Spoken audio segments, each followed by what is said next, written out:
আগিয়াত বিদ্যালয়সহ 4টা গৃহ ভাঙিলে বনৰীয়া হাতীয়ে।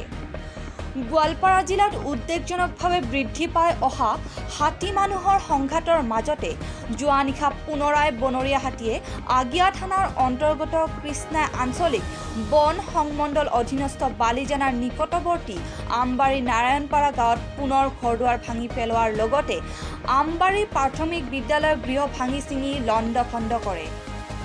নাৰায়ণপাৰা গাঁৱৰ 4টাকৈ দুখীয়া পৰিয়ালৰ ঘৰ ভাঙি পেলোৱাৰ লগতে ধান চাউল খাই তাণ্ডৱ সৃষ্টি কৰাৰ উপৰিও আমবাৰী নাৰায়ণপাৰা প্ৰাথমিক বিদ্যালয়খনৰো বিস্তৰ ক্ষতিসাধন কৰে। আনপিনে পৰিয়াল 4টাৰ বিভিন্ন আচবাব বাচন বৰ্তন চাউল ধান লগতে বাৰীৰ তামোলৰ গছ ভাঙি বিনষ্ট কৰে প্ৰায় 40টাকৈ বনৰীয়া হাতীয়ে।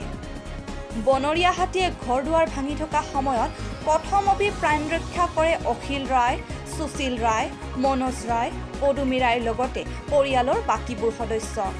পৰৱৰ্তী পৰ্যায়ত নিশা বন বিভাগৰ দল ঘটনাস্থলীত উপস্থিত হয় হাতীকেইটা খেদি পঠিয়াবলৈ সক্ষম হয়। আপোনাৰ নামটো জনাব। মনোজ কুমাৰ ৰায়।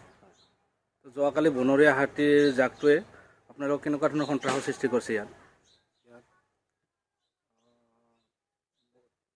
আমাৰ 4টা পৰিয়াল মানে ক্ষতিসাধন কৰিছে। ঘৰ ভাঙি দিছে, ঘৰৰ চোতালত আহি ধান খাইছে আৰু সিফালে দিয়ে আৰু দমকল ভাঙিছে আৰু খিৰিকী এটা ভাঙি দিছে। বনৰীয়া হাতীৰ জাকটো কেইটামান হ'ব আনুমানিকটো 40টামান হ'ব। কিমান সময়ৰ পৰা কিমান সময়লৈকে আছিল সন্ত্ৰাস? মোটামুটি 11:30 মানৰ পৰা 2:30মান বজালৈকে। বন বিষয়াৰ তেনেকুৱা কোনোবা আহিছিল নে? বন বিষয়াৰ ফালৰ পৰা অফিচাৰ লাষ্টত আহিছিল যিখন হৈছে আৰু শেষ মুহূৰ্তত আহিছিল, আহি খেদি পঠিয়াইছে। এই বিষয়লৈ আপুনি চৰকাৰক কিবা তেনেকুৱা আহ্বান জনাব বিচাৰে নেকি?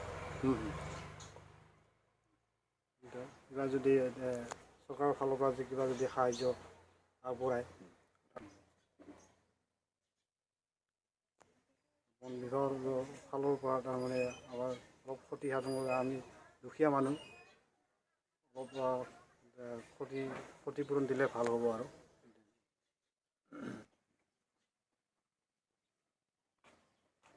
মোৰ নাম সুশীল ৰায় হয়। যোৱাকালি ৰাতি আহি কিনা গোটেই ঘৰটো ভাঙি কিনা ধান চান গোটেই খাই গুচি গ'ল। আৰু পিছে গছ গছনি বহুত তামোল গছে বেছি দিছোঁ মই, তামোল গছে আছিল 50-60ডাল গছ গোটেই ভাঙি থৈ গ'ল। ধান কিছুমান নাছিল সেইখিনিও খাই গ'ল। এখন এতিয়া কি চলিম এখনে? চৰকাৰে এখন উপায় মোক কি কৰে? ঘৰটো ভাঙি লৈ গ'ল, দমকলটো দমকল আছে দমকলটো ভাঙি লৈ গ'ল। পানী খোৱাৰ উপায় নাই এখন। কেনেকৈ চলিম এই দিনটা? হাতীৰ জাকটো কেইটামান আছিলে আনুমানিক? অনুমানিক 50-40টামান হ'ব লাগে। কিমানমান সময়ত হ'ব যোৱাকালি ৰাতি সন্ত্ৰাস সৃষ্টি কৰাৰ সময়খিনি? 12টামানৰ পৰা আৰম্ভ হৈছে। আহাত আহিছে 11টামান টাইমত আহিছে, আহি পাইছে ইয়াত 12টামান টাইমত মোটামুটি 1:30 বজাত গুচি গৈছে। ইয়াৰ পৰা ফৰেষ্টৰ আহি পাইছে গুচি গৈছে। এই বিষয়টোলৈ আপুনি চৰকাৰক বা আপুনি আহ্বান জনাব বিচাৰে?